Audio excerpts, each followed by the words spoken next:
Back for the week. How are you? Good. How are you? Doing pretty well. Doing pretty well.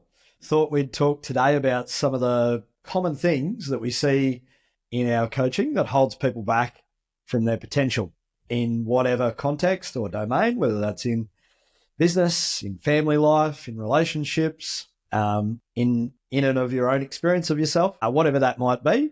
Thought we'd cover a little bit of broad ground today and look at some of the top things that we see in coaching that holds people back. What do you think about that?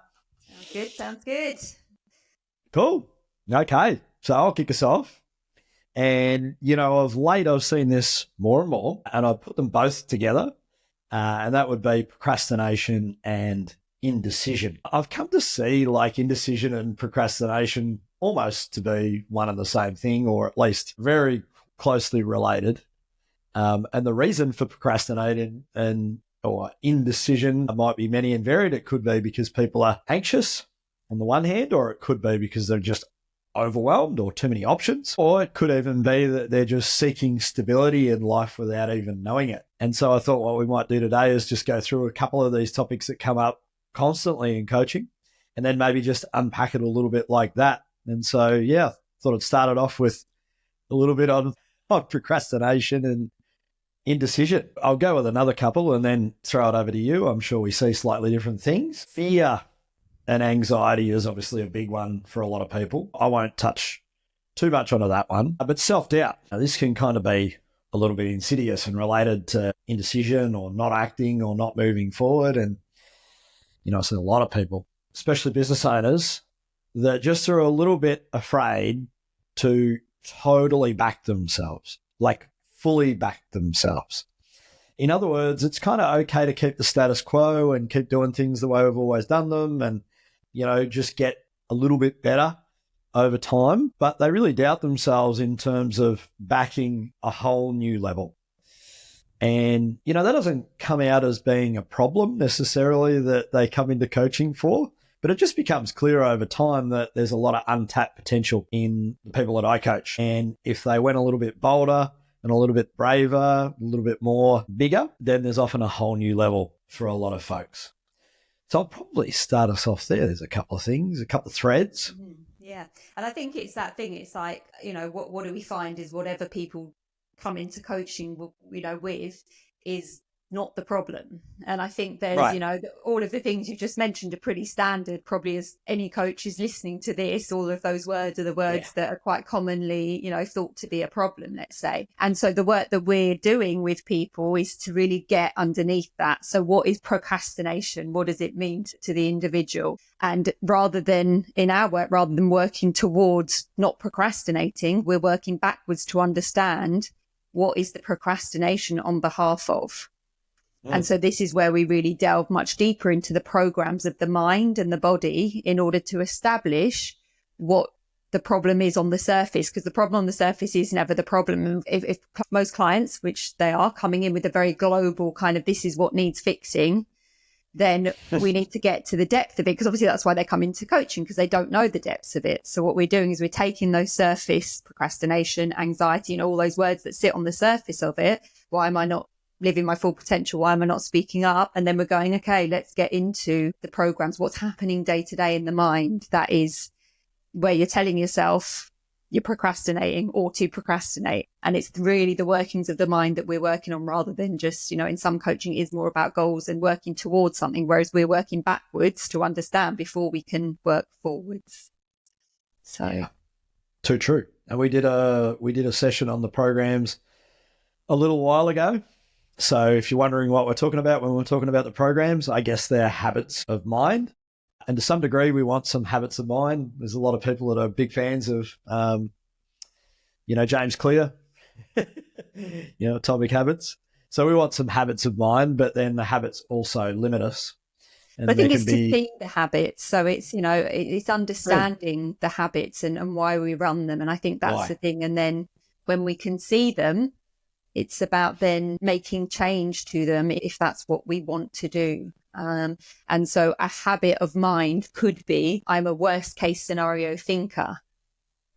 Yeah. So at the other side of that is someone who might be a best case scenario thinker, optimist, pessimist. but they're blindly running either one end of that and not realizing that they're only running one end of that. So there's a habit of mind. And so what we do with our clients is we work towards, okay, if your habit of mind, now we can see it is worst case scenario thinking, then we want to balance out your habit so that you've now got a habit of worst case and best case. So when is it, appropriate in this moment to maybe try on a bit of best case, or else I'm never going to get this done? Is that the thing that's making me procrastinate? Because I've got so much worst case thinking. If I went to best case thinking, then I might actually stop procrastinating and start what I'm doing. So it's like you use the habits, see the habits of mind and make the change if it's no longer serving you to be driven just by one end. Yeah, fab. I don't know whether it's worth just taking an example, whether we take that one or a different one and just actually working it through in a little bit more detail. Like for people that are listening and haven't had a taste of this work before, we could probably take people through an example. What do you think? Go for it. I don't know what you mean, so let's see what you mean. I love it. So a big one for me is probably anger. So anger's got in the way over 40 plus years of life on many, many occasions. And, anger is interesting because in a work context, it can blow your reputation up in a moment. And, reputation is super important for a lot of people in the corporate space. And it can also be a real marker of decisiveness and leadership in certain contexts too. So it's not necessarily good or bad to be angry, but it's generally not a feeling that we'd want to carry around for too long and too often. So, I guess the first thing I'd say in a developmental coaching context is that we just want to see what we do as ourselves, and we want to create a little bit of distance between ourselves, and what we do. So we call that objectifying the anger, like seeing it really and why clear. We do it most importantly, because if we're not acknowledging the why, then we're just going to carry on. Yeah. So for a lot of people, they can just have this angry sensation in the body. The face will flush sometimes. People will get more upright. They'll take a very active body posture, and then they'll claim it in their mind as, oh, okay, I'm frustrated or I'm irritated or I'm angry. But a lot of people don't know in that moment why they're angry. Sometimes you might, if it's blatantly obvious. A lot of the times you may not. And that's certainly been my experience. I've had situations in the past where I'm not 100% clear on why, I'm getting angry. And so that's the bit where you're talking about going back in and doing the self-introspection. So what's caused a change in state? What thinking has led to me changing my state, often without even knowing it. And so we go back and we look at what that thinking is and why we've thought that way. And so what's the positive intention and what's the purpose for thinking in that particular way in the moment? And so often with anger, it might be strength that's the purpose underneath that. So there's, like you were saying, there's something I want to assert. There's something that I want to say, or I feel threatened, so I'm going to blow myself up a little bit, or whatever the case may be. It's becoming aware of why you do what you do. And then from that space, giving yourself a choice in that, creating enough space and enough gap to give yourself some choice. And all of that process has nothing to do with goals, end outcomes, a lot of the things that, traditional coaches might talk about, or business owners that come into coaching might think that they come into coaching for, and they end up finding out that no, once we actually start doing the introspection work and we get to know ourselves better, then as we go through the process, we're typically a lot better in the process and the outcome takes care of itself. And I think, what I would add to that is what tends to happen is we don't choose anger once we are conscious. So it's like we may raise our voice, but it's all about whether we're reacting rather than responding through choice. So anger is usually, if we're angry, if that's what's happening, we've got some stuff going on in the system and all the rest of it, it's not our potential and it's not our healthiest choice. But it's not to say that it doesn't need to be practiced if people need to go through that process of expressing anger. So it's a stage process that some people may need, but it isn't the full potential of us. And it may seem really authentic at the time if we've been suppressing anger and all the rest of it. But once we kind of do enough of that, we will start to feel a bit, not fully complete as a human being, and starting to probably question what the next step is. So it's not to say don't do it if you've never done it. This isn't about suppression. It's about acknowledging. But once we do get to more of a choice point, we tend to choose something that's going to be more beneficial for our system than revving it up, and getting ourselves angry, which, can lead to heart attacks and all sorts of things, so. Yeah. Yeah, I can't remember the exact data, but I remember coming across some data on anger before, and particularly in what they would call type A personalities. And the rate of heart attacks in type A personalities is off the charts compared with perhaps the more introverted type B, personalities. So there's certainly an element of truth. And they might manifest illnesses in different ways, right? It's not to say that someone that's not angry and is maybe passive and holding it in isn't going to suffer from something else. So I think it's not to say we then need to suppress the anger, but it's about getting healthy with it, understanding it, because that's what some people do. They'll start to do the opposite.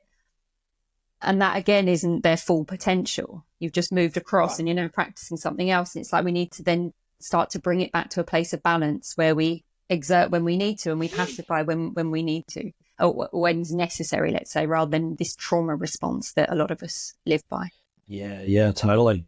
So maybe let's just go a tad deeper on this one, get into the detail. I know often I can be a little global, a little high level, and then maybe we'll bring it back out and round up for the day. Eh? So with anger as just an example, what choices do we have? I mean, you've listed at least one of them, so we can suppress it.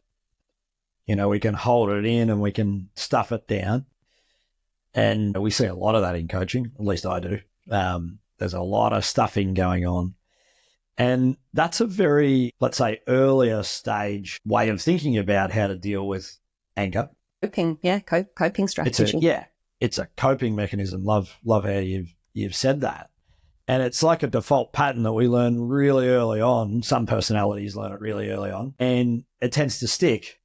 And so, the suppression is really unhealthy, to your point around health earlier. Suppression is very unhealthy. And then often there's a move as we develop a little more to expression. I've got to express my anger. I've got to communicate. I've got to verbalize. I've got to, and that's, I think, society's healthy response to too much suppression on behalf of, let's say, not embarrassing yourself in society or being polite or whatever the case is. So we go to this whole expression phase, and all of a sudden you can see people, really projecting all over each other and accusing each other of all sorts of things. And, this is the expression phase.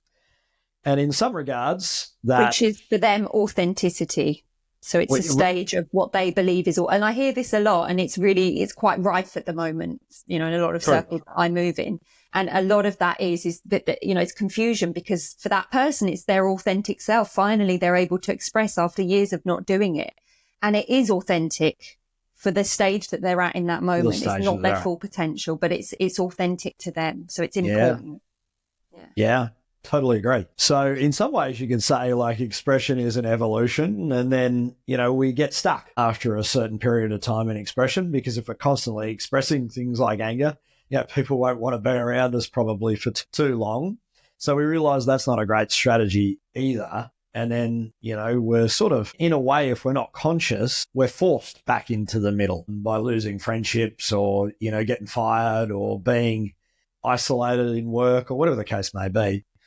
So you either come back to balance through the conscious work, or you're kind of forced just by the context that you're in. And so in this space of balance, we're really neither suppressing nor expressing in a certain way.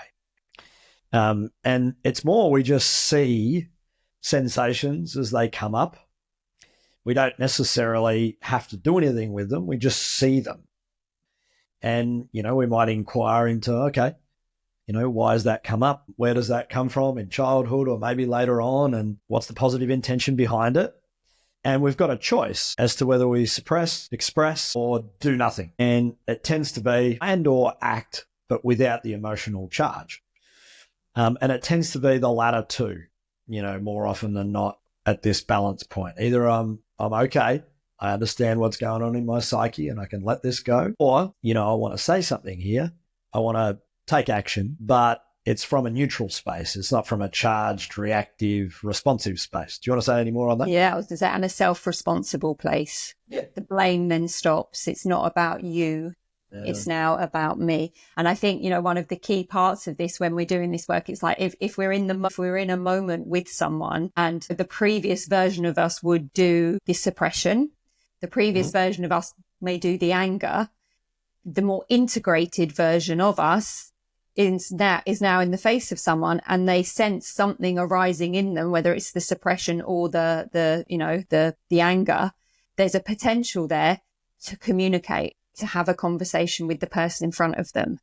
No longer from either of those, if we're at that stage, but to go, I'm just noticing something coming up for me. And this is where a lot of people go, I can't say that. That's just weird to talk to someone about what's really true. And this is the really sad part, because a lot of the time, I will offer this to people and they'll be like, well, I can't do that. I can't say it. I can't be honest about how I am. It's much easier to not say anything or to be angry. I'm at work or I'm with my partner. This is weird to actually be honest. And it's just, it's huge. It's like, God, we feel uncomfortable because we've not been conditioned. We've not been taught how to go, actually, I can feel something, arising within me now. Can we talk this through? Imagine doing that with your boss. How weird would that be? So it's interesting because, a lot of these tools are the things that really, and I know I say this a lot, but really would be the things that would, end world wars and end a lot of the stuff that is happening in conflict with us, whether it's with one person or at a huge worldwide scale. And it's kind of so simple to see it now that I can see it. And it's like, but it's so hard for people to get to, or to want to do, or to feel, to be able to feel comfortable in that vulnerability, because we're not practiced at it. Right. I think a lot of people don't know it. And even the people that do know it mightn't necessarily want to do it. It's just, it's each to their own. Yeah, this is human nature, isn't it? Well, it is right now. The shifts are happening, and hopefully this keeps going, and we do end up having these deemed as really weird conversations. And this isn't a therapy session, so we exactly need most conversations to be therapy sessions if we're to be authentic. And I always love this thing where if we could play out on a radio what we're actually thinking versus what's coming out of our mouth. So shut this part up. And then as we're sitting there with other people, allow the self-talk of everyone to just be played out in the room, to really hear the truth of everyone. But mostly we're talking, we're saying things, and then we've got other self-talk running that may be more true for us. But we're just in this world of, untruths a lot of the time, because it's not okay to be vulnerable. It's not okay to express how I feel. Right. So yeah. That's kind of the, when we're talking about potential of us, it's, the potential of us is to learn about ourselves and to learn to be more uncomfortable, to get into that uncomfortable place where we can start to verbalize more truth. So it's good you've taken us into this space. Let's go even a little bit further, because I think there's a couple of concepts that, might help a lot of people, and if you're listening to this, hopefully a couple of these thought bubbles might help. They certainly do with clients. That's the experience in the past. But, you mentioned a couple of things, in the last 20 minutes. One's authenticity and the next was responsibility. I think they're two keys for a lot of people that would be coming into coaching. There's a certain maturity to even come into coaching. For a long time, I didn't want to do any coaching. I didn't want to be coached by anyone. So I wasn't ready for it. For a long time. And so, I think authenticity and responsibility are super important. Would you like to start with do you want to share a little bit why that was, Andrew? It might help people that are also resisting maybe, doing it. I thought I had all the answers in myself, but that was just a lack of self-awareness. Did you really think that? Was that really true at the depths of it? I didn't look at the depths, so I wouldn't be able to tell you at the time. I wonder, I'm just saying in general, when people, it can be scary and painful, and some people don't want to be judged because they feel like if they're coming into coaching, someone's going to judge them. And often it's because we're so strongly judging ourselves that now we're going to sit in front of someone that's going to do what we're doing to ourselves already. So I see when there is a lot of resistance to it, but, for a lot of people, because it's the thought of it is painful. Whereas often the reality of it, when we've built it up so much, the reality may be a little bit, but once we get through it, it's very, very freeing. So I think it's a really important one, because there's so many people that do fear to sit in front of someone and feel like they're going to be judged. So. No, that's true. To answer your question, I think it's a mixture of all of the above. So yeah, I didn't want to necessarily potentially put myself through unnecessary pain, or at least that's what it was thought of at the time. And then secondly, I thought I had all the answers. Thirdly, I was very externally oriented. So there was not much going on internally. It was the attention was all externally focused, I think it's a good, It's a good thing three to bring up. aspects to it. It's not one thing. Yeah. But each person will be, unique in their own outlook. Yeah. And I think that's it. There'll be some people listening to it who'll be more like me, that was just so keen for it. And with a lot of my friends, they'll be like, how can people not want to look at themselves? Because we're just so obsessed with it. And we've been doing it for so many years of our lives. And we'd sit on the phone for hours and, pick ourselves apart, that we'd practiced it for many years before. So that's the ease of it. And I think there's, I'm not just saying they're the only two options, but there are the pools of thinking of people that want to learn, they want to kind of grow, they want to challenge themselves. They don't mind the uncomfortability. There's something quite challenging and exciting in it. And then there's the other side, which is the painful side. So there is no right or wrong in this. It's kind of just understanding for yourself, which pool do you fit into, if it's any of those, and understanding that not everyone's the same, because people can get annoyed with people that don't want to do the work on themselves because we're comfortable in it. They should be sorting themselves out as well. And there's all of that goes on as well. And it's just to see we're all different. We've all come from experiences in our lives. And here we are. Here we are. It's good. So just a couple other things just on that, and we'll squeeze back to authenticity and responsibility, and we'll probably wrap it up in a few minutes. Disappointment and regret and blaming other people, and sometimes even playing a victim role, can be common when people first come into coaching. I've seen that a fair bit. Perhaps not so much the outward blame and victim piece. If there's a relational disturbance, like, your husband or wife and the client are, not getting on, often there can be a blame and a victim cycle going on, but that's perhaps not as common as the others. But, blaming people and playing the victim, being disappointed, regretting past endeavors or behaviors, they're all indicators of a not so well developed sense of self-responsibility. And so, I really think those four things are markers of someone's sense of their own responsibility. And so a big transition in getting to balance on any of these things, I think, is taking responsibility for yourself. And so that might be taking responsibility to do the work on yourself for yourself, perhaps using the technique that we were talking about earlier on this call. Or it could be going to a therapist, or it could be going to a coach. Whatever that is, that's a responsible thing to do on behalf of yourself and your potential.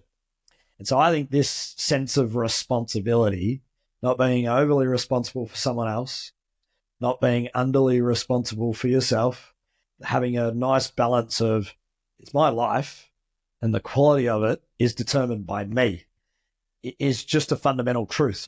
And to add to that, so it's, this isn't to make this easy. So for those people that are more under responsible, we call it, there is more of a blame. We can maybe say more of a victimness happening. And for those that are maybe more over responsible and taking care of others and maybe not looking after themselves as much, whatever, this will all trace back to our upbringing.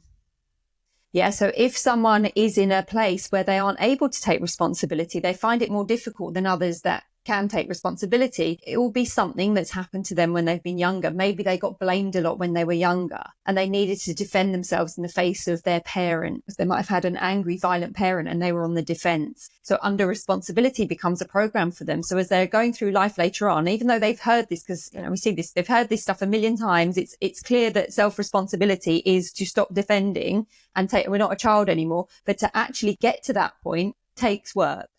Yeah, it takes a lot of work, a lot of compassion for that child that suffered whatever they suffered. So healthy responsibility it's difficult. And then as we go through life, regardless of that childhood experience, we go through life listening to adults, to human beings, blaming each other. I mean, for people that work in the corporate world, that was just rife. Oh, yeah. Especially when they've left or they're not in the room. Oh, I was there, it was them, because Right. we just want to feel safe in our, in our jobs, in our security, in our money. So we live in a massive blame culture. So no wonder we're going to be running under responsibility. If I now take responsibility for that, I may get sacked. People are going to think differently of me. I'm going to be judging myself for it. So it's really a cultural thing that we do, which is to blame. So it is hard to start stepping into self-responsibility when all we've known is that we blame other people so that we can feel safe within ourselves and get away with stuff. To now step into that is like putting yourself potentially in a very unsafe, in an unsafe place. It's safer for it to be someone else's fault, not mine. Right. Yeah. One other thing that I'll add to, love that, by the way. One other thing I'll add to the responsibility thing, just reflecting on my experience of most of the first part of my life. It was under responsibility for the self and over responsibility for all of the external environment. So if there was a project to be delivered or a goal to be hit or whatever, I would be the one that would make sure that it would happen and there wouldn't be anything that would get in the way. And so a lot of people will take that as being healthy responsibility. So they might listen to, no disrespect to anyone that I might mention here, but someone like David Goggins, who seems to be all about responsibility, but is massively over-responsible in some regards. And so, I had an under-responsibility for self and an over-responsibility But why did you? Can you explain why? Yeah, well, it goes back to being a kid and being short in the schoolyard and some pretty rough bullying and whatever else that people might like to call it these days. I don't put too many labels on it. Yeah, but I had a great childhood, but still tough. And so, yeah, it came from there, not to go into minute detail. But yeah, but as in, so Well, then we have a therapy session live, Anita. But the over responsibility then for taking on the work was what? How does that kind of tie in? Well, it's self-protective. Yeah. So I wouldn't be accused if something screwed up. Got you. Yeah. Okay. So this is where it can get really nuanced. But once you understand, how you've put together the puzzle of the world in front of you, then, like you said, you start to become more free. And then authenticity. Do we want to do anything else on responsibility before we touch into authenticity? No, good. You think we've covered it okay? We're going every minute, eh? Good. So authenticity is not really being the same person from moment to moment. And, getting back to what we were saying before, you have stages of development where people will start suppressing quite early on and hold that in, and then they'll start expressing, and they believe that to be authenticity. Well, no, that's just really most of the time a social construct that's coming through the personality. It's, what a person's been told is their next step in their evolution. And that's okay. It's very true for a lot of people, but that's not the authentic person either. And I'm not even talking about some of the later stages that we've discussed on this, what do we call it? Podcast, vlog, whatever we call it. It's not even going to that extreme. It's actually just authenticity is having choice rather than a fixed pattern or habit.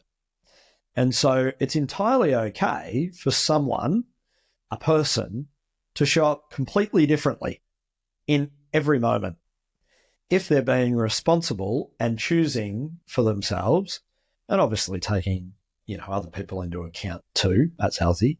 But yeah, authenticity is really about, full choice in the moment, unrestricted choice in the moment. Do you want to take that and run with it a little bit? Yeah, don't think there's much else to say on it. Right. I heard from someone, I can't remember who it was, but it's actually counterintuitive, or it's a bit of a paradox, where genuinely authentic people are more like chameleons than they are any particular breed of, animal or being. And that's pretty true. It's when you are able to choose something that you may never have chosen for the first 40, 50 years of your life, and you're just able to do it in the moment because that's the responsible and the highest potential thing that you can do. That's a marker of authenticity. What would be an example of that? What would be an example of that? Yeah, well, here's one. I'm typically an extrovert, very much so. and typically an optimist, as you pointed out a few times before. Typically, I'm impatient, but I can be all of the opposite to that. I can be super patient. I can be introverted. I'm totally comfortable in silence. And so as the day goes, I can just be in touch with my own experience of myself. And if I need to apply patience or silence or whatever it is, I can choose that and have no problem with that whatsoever. Whereas for a lot of people that come into, particularly, my coaching, often they're burnout, they're overwhelmed, they're pretty stressed. And if you invite them to sit still and embrace the silence for 10 minutes, at the start, it's almost impossible for them. So they don't actually have choice. But it's not silence. It's not practiced. Right. So when people say, they're sitting still and they can't do it and it's boring or whatever, it's because it's not silent. Right, and silence it may be that the room's silent, but if the noise in the mind, the self-talk, the monkey mind, whatever we want to call it, is going, it's not silent. So it's practicing something that we've never been taught. Who taught us, growing up that we didn't need to be talking to ourselves all day? No one. We didn't even realize we did it, and we still don't. So for people that are coming into this work and haven't heard this before, it's like half the time they don't even realize there's a voice in the head, but there is, and there's so much noise going on, but because we don't even know it's there, it's just running. We think we're in silence when we're sitting in a room on our own, but actually we're not. We're in a hell of a lot of noise, which is the thing that we want to... noise. Yeah, and that's the thing that we want to get away from as we overwhelm ourselves and we burn ourselves out, because as painful as it is to be in all of that busyness, it's serving a purpose, which is to not be in the silence. But actually, when we start to tap into what silence really is, which is nothing happening in mind for brief moments, we get to see something different. But when we don't really understand what that is, we're going to keep moving through life to get away from what we don't understand, which is... Well, that silence conversation is probably fuel for a whole other talk. I realise we're on the clock here, and I know you've got to go, so we'll probably bring this to a close. And we just thought today it'd be nice to just reflect a little bit on why people can often come into coaching. I mean, the things that we've shared today are not the only things, not by a stretch. But they're very common, and also just a starting technique to look inside and start your own introspective practice, and also a couple of tips for how to perhaps take your next level with responsibility and authenticity. So, if you need to watch this a couple of times and rewatch it, then be our guest. Hope